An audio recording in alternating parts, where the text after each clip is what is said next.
4000 বছর আগের কথা। বনি ইসরায়েলের একটি জনপদে একজন অত্যন্ত সৎ এবং জ্ঞানী দরবেশ বাস করতেন। ছোটবেলা থেকে তার একজনই বন্ধু ছিল, যে জন্ম থেকেই বোবা এবং এক পায়ে অক্ষম। অনেক দিন ধরে তাদের দেখা হয়নি।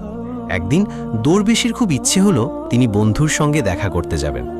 পরের দিন তিনি পায়ে হেঁটে বন্ধুর গ্রামের দিকে যাত্রা করলেন। গ্রামটি ছিল অনেক দূরে এবং মাঝে অনেক ছোট ছোট গ্রামও পড়ছিল। দরবেশ আপন মনে হেঁটে চলেছেন। হঠাৎ রাস্তার মাঝে তার সাথে এক অপরিচিত লোকের দেখা হলো। লোকটি দরবেশের সাথে হাঁটতে শুরু করল। দরবেশ ভাবলেন, এটা তো খুব ভালো হলো, কারোর সাথে থাকলে পথ তাড়াতাড়ি পার হয়ে যাবে। হাঁটতে হাঁটতে দরবেশ লোকটির নাম জিজ্ঞেস করলেন। লোকটি তার নাম বলল কাবিজ। দরবেশের কাছে নামটি কিছুটা অদ্ভুত লাগলো। তিনি ভাবলেন, এই কেমন নাম? কিন্তু তিনি আর বেশি কিছু জিজ্ঞেস করা প্রয়োজন মনে করলেন না। তারা দুজন একসাথে হাঁটছিলেন। পথে একটি গ্রাম এলে অপরিচিত লোকটি দরবেশকে বলল, আপনি এগিয়ে চলুন, আমাকে এই গ্রামে একজনকে একটি বার্তা দিতে হবে। আমি আপনার সঙ্গে একটু পরে দেখা করছি। দরবেশ বললেন, ঠিক আছে, এবং তিনি এগিয়ে গেলেন। ঠিক তখনই গ্রামে খবর ছড়িয়ে পড়ল যে একটি ষাঁড় এক ব্যক্তিকে মেরে ফেলেছে। লোকটি মারা যাওয়ার কিছুক্ষণ পরেই সেই অপরিচিত লোকটি আবার দরবেশের সঙ্গে এসে যোগ দিল। এরপর তারা হাঁটতে হাঁটতে আরেকটি গ্রামের বাইরে পৌঁছলেন। সেখানে একটি ছোট কাফেলা তৈরি হয়েছিল। সেখানে থাকার ব্যবস্থাও বেশ ভালো লাগছিল। দরবেশের বন্ধুর গ্রাম তখনও সেখান থেকে অনেক দূরে ছিল এবং সন্ধ্যাও হয়ে আসছিল। দরবেশ অপরিচিত লোকটিকে বললেন, রাত হচ্ছে, সারাদিন হাঁটাহাঁটি করে খুব ক্লান্তি এসেছে আর খিদেও পেয়েছে, তাই আমরা এখানেই খাওয়া দাওয়া করে বিশ্রাম নিই, সকালে আরাম করে আবার যাত্রা শুরু করব। অপরিচিত লোকটি বলল, ঠিক আছে, এই গ্রামে একজনকে কিছু জরুরি জিনিস দিতে হবে, আপনি খেয়ে নিন আর বিশ্রাম করুন, আমি পরে এসে খাবো। এই বলে সে সেখান থেকে চলে গেল।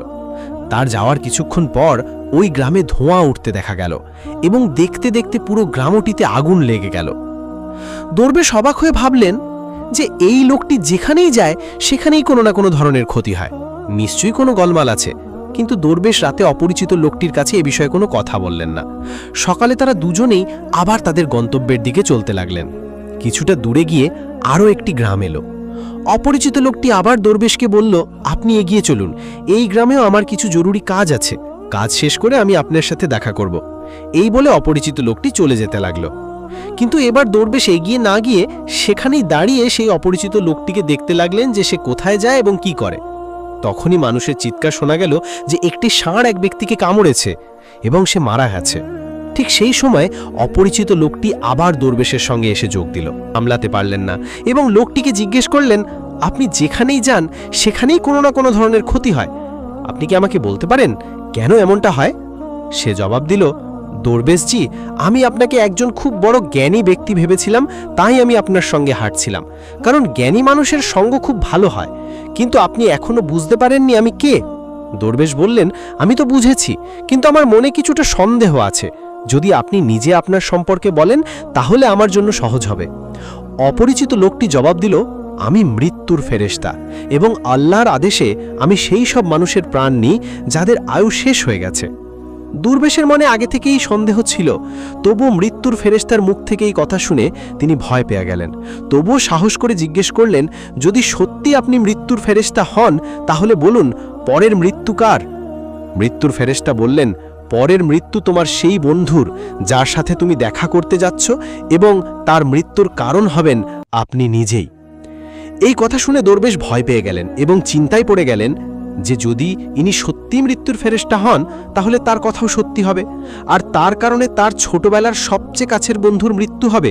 তাই এর চেয়ে ভালো হবে যে তিনি তার বন্ধুর সঙ্গে দেখা করতে না যান, অন্ততপক্ষে তিনি তার মৃত্যুর কারণ হবেন না। মৃত্যুর ফেরেশতা বললেন, আপনি যা ভাবছেন আমি জানি, কিন্তু আপনার বন্ধুর সঙ্গে দেখা না করলে ভাগ্য বদলাবে না।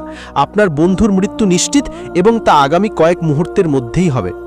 মৃত্যুর ফেরেশতার এমন কথা শুনে দরবেশ হতবাক হয়ে গেলেন যে মৃত্যুর ফেরেশতা তার মনের কথাও জেনে গেছেন, যেটা একজন সাধারণ মানুষের পক্ষে সম্ভব নয়। এখন দরবেশের বিশ্বাস হয়ে গেল যে ইনি সত্যিই মৃত্যুর ফেরেশতা। তাই তিনি তার বন্ধুর মৃত্যুর কারণ না হওয়ার জন্য তখনই নিজের গ্রামের দিকে ফিরে যেতে শুরু করলেন। কিন্তু যেই তিনি ঘুরলেন, দেখলেন তার বন্ধু দ্রুত তার দিকেই আসছে। বন্ধুকে দেখে তিনি খুব খুশি দেখাচ্ছিলেন। তার বন্ধুর আশার গতি দেখে দরবেশের মনে হলো যেন সে অনেকক্ষণ ধরেই তার পিছুই আসছিল। কিন্তু সে ছোটবেলা থেকেই বোবা এবং এক পায়ে অক্ষম ছিল, তাই সে না তো দরবেশের কাছে পৌঁছতে পারছিল, না তো তাকে ডেকে থামাতে পারছিল। কিন্তু যেই সে দরবেশের কাছে পৌঁছল, হঠাৎ তার মৃত্যু হলো। দরবেশ অবাক হয়ে মৃত্যুর ফেরেশতার দিকে পাকালেন, যেন তিনি জিজ্ঞেস করতে চাইছেন, আসল কি হলো?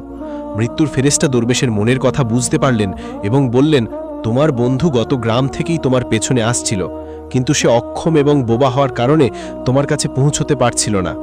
সে তার সমস্ত শক্তি দিয়ে তোমার কাছে পৌঁছানোর চেষ্টা করেছিল, কিন্তু বার্ধক্যে তার যৌবনের মতো শক্তি ছিল না, তাই হার্ট অ্যাটাক হয়ে তোমার বন্ধুর মৃত্যু হয়েছে, কারণ সে তোমার সাথে দেখা করার জন্য নিজের সীমা ছাড়িয়ে তোমার পেছনে দৌড়াচ্ছিল, তাই তুমিই তার মৃত্যুর কারণ হলে। দরবেশের এখন বিশ্বাস হয়ে গিয়েছিল যে ইনি সত্যিই মৃত্যুর ফেরেশতা এবং তার কাজ হল প্রাণীদের প্রাণ নেওয়া। দরবেশ একজন জ্ঞানী মানুষ ছিলেন, তাই তিনি এটাও জানতেন যে মৃত্যুর ওপর কারোর নিয়ন্ত্রণ নেই। প্রতিটি প্রাণীকে একদিন না একদিন মরতেই হবে, এই ভেবে তিনি নিজেকে সামলে নিলেন।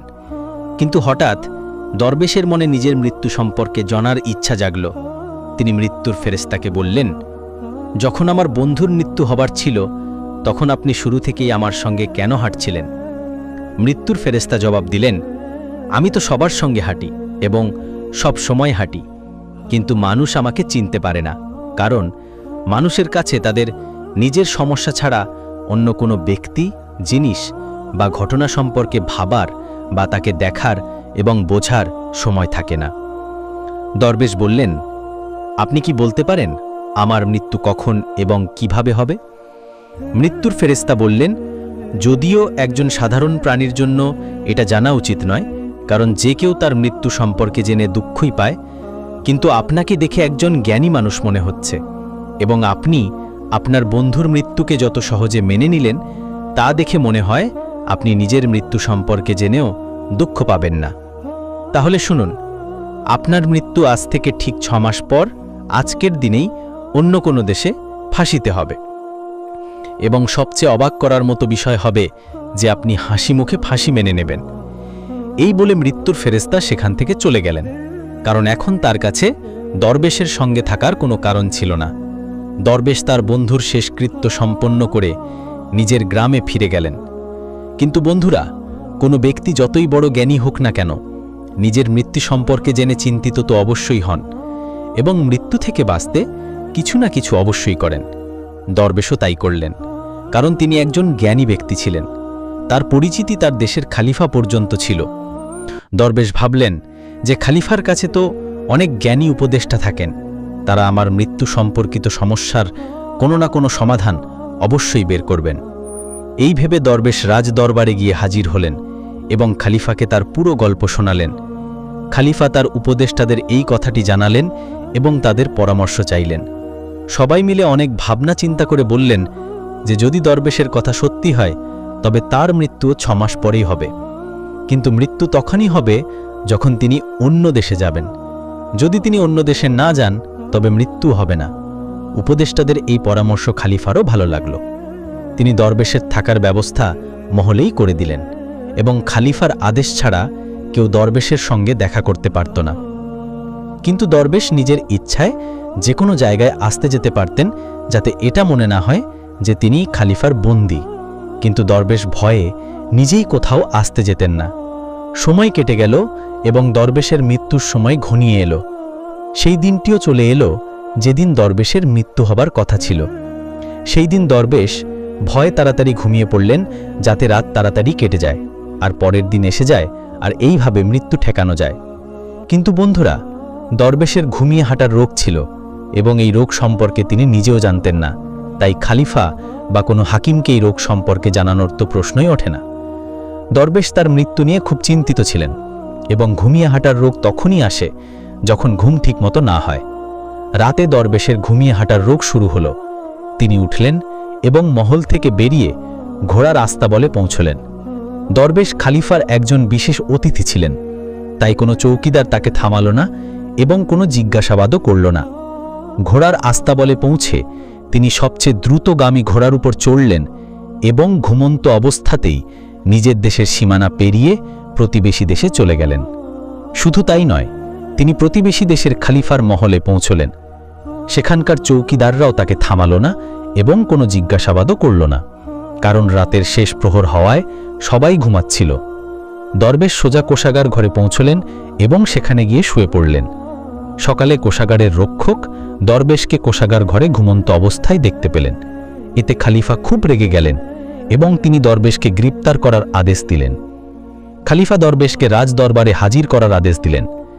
যখন দরবেশকে দরবারে আনা হলো, খলিফা তাকে দেখেই রাগে ফাঁসি সাজা শুনিয়ে দিলেন এবং বলতে লাগলেন যে যদি তুমি চুরি করতে সফল হতে তাহলে আমাদের ছোট রাজ্যের মানুষরা না খেয়ে মারা যেত, তাই হাত কাটার পরিবর্তে ফাঁসির সাজা দেওয়া হচ্ছে, যাতে ভবিষ্যতে কেউ এমন কাজ করার আগে হাজারবার ভাবে। ফাঁসির সাজা শুনে দরবেশ কেঁপে উঠলেন। তবুও কিছুটা সাহস করে তিনি খলিফাকে বললেন, জনাবে আলী, আমি জানি না যে আমি কিভাবে আপনার মহলে পৌঁছলাম, আমি এটাও জানি না যে আমি কিভাবে আপনার কোষাগার ঘরে এলাম। আমি কোনো চোর নই, কোনো চৌকিদার আমাকে কেন থামালো না, কিন্তু আমি এতটুকু জানি যে আজ আমার মৃত্যু হওয়ার কথা ছিল এবং এখন হচ্ছে। খলিফার কাছে এই কথাটি কিছুটা অদ্ভুত লাগল। তিনি জিজ্ঞাসা করলেন, তুমি কিভাবে জানলে যে আজ তোমার মৃত্যু হবার কথা ছিল? তুমি কি বলতে চাইছ? দরবেশ গত 6 মাসের পুরো গল্প শোনালেন এবং বললেন যে হুজুর, আমার বা কোনো সাধারণ মানুষের এত সাহস নেই যে সে খলিফার দরবারে এবং খলিফার উপস্থিতিতে চুরি করতে পারে। খলিফার কাছে দরবেশের কথায় কিছুটা সত্যতা দেখা গেল, কিন্তু তিনি ভাবলেন যে হয়তো এটা তিনি নিজের মৃত্যু থেকে বাঁচতে মৃত্যুর ফেরেশতা এবং নিজের মৃত্যুর ভবিষ্যৎবাণীর অজুহাত দেখাচ্ছেন। খলিফা বললেন যে যদি তোমার এই কথা সত্যি হয় এবং আজ তোমার মৃত্যুর দিন হয় যেমনটা মৃত্যুর ফেরেশতা বলেছিল, তাহলে আমি তোমার মৃত্যুর কারণ হব না, কিন্তু যদি এই কথা মিথ্যে হয় তাহলে আজ অবশ্যই তোমার মৃত্যুর দিন হবে। তিনি তখনই সিপাহীদের হাতে একটি চিঠি প্রতিবেশী দেশের খলিফার কাছে পাঠালেন এবং দরবেশের কথার সত্যতার প্রমাণ চাইলেন। সন্ধে পর্যন্ত সিপাহীরা ফিরে এলো এবং জানালো যে দরবেশ যা বলছেন তা সম্পূর্ণ সত্যি। প্রতিবেশী দেশের খলিফা দরবেশের থাকার সম্পূর্ণ ব্যবস্থা তার মহলেই করেছিলেন। গত 6 মাস ধরে দরবেশ তার অতিথি ছিলেন। গতকাল খলিফা শেষবারের মতো দরবেশের সঙ্গে আরামের ঘরে দেখা করেছিলেন এবং এরপরে তিনি এই দেশে কিভাবে পৌঁছলেন তার কোনো খবর নেই। তাই এই দেশের খলিফার মতে দরবেশকে ফাঁসি দেওয়া উচিত নয়। এখন খলিফার সামনে একটি নতুন সমস্যা সৃষ্টি হল। তিনি কোনো তদন্ত ছাড়াই দরবেশকে ফাঁসির সাজা শুনিয়ে দিয়েছিলেন। যদি দরবেশকে ফাঁসি না দেওয়া হয় তাহলে খলিফার কথার অপমান হয়, এবং যদি সাজা কার্যকর করা হয় তাহলে দরবেশের নির্দোষ মৃত্যু হবে। খলিফা তার উপদেষ্টাদের কাছে এই বিষয়ে পরামর্শ চাইলেন। উপদেষ্টারা বললেন, হুজুর, দরবেশকে কাঁচা সুতো দিয়ে ফাঁসি দিন। এইভাবে আপনার দেওয়া আদেশের সম্মানও রক্ষা হবে এবং কাঁচা সুতো দরবেশকে ফাঁসি দেবে না, তার জীবন বেঁচে যাবে। খলিফার এই পরামর্শটি ভালো লাগল। তিনি আদেশ দিলেন যে দরবেশের জন্য কাঁচা সুতোর ফাঁস তৈরি করা হোক। দরবেশকে ফাঁসি দেওয়ার প্রস্তুতি শুরু হল। সবাই খুশি হয়ে দেখছিলেন যে না তো দরবেশ মরবেন আর না তো খলিফার প্রতিশ্রুতি মিথ্যা হবে। দরবেশেরও বিশ্বাস ছিল যে কাঁচা সুতোয় তার মৃত্যু হতে পারে না, তাই তিনি হাসি মুখে ফাঁসির মঞ্চে চড়তে রাজি ছিলেন, যেমনটা মৃত্যুর ফেরেশতা বলেছিলেন। কিন্তু যেই দরবেশকে ফাঁসি দেওয়া হলো, কাঁচা সুতোটি ছিঁড়ে গেল, কিন্তু ছিঁড়ে যাওয়ার আগে সে তার কাজ করে দিয়েছিল। দরবেশের গলার হক কাঁচা সুতোয় কেটে গিয়েছিল। দরবেশ মাটিতে পড়লেন এবং ছটপট করতে লাগলেন। প্রতিটি শ্বাসের সাথে তার গলা থেকে রক্তের ফোয়ারা বের হচ্ছিল। দেখতে দেখতে দরবেশের শরীর পুরোপুরি নিশ্চল হয়ে গেল।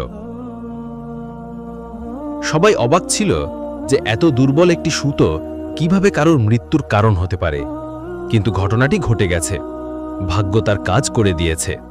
যা হওয়ার থাকে তা হয়েই থাকে।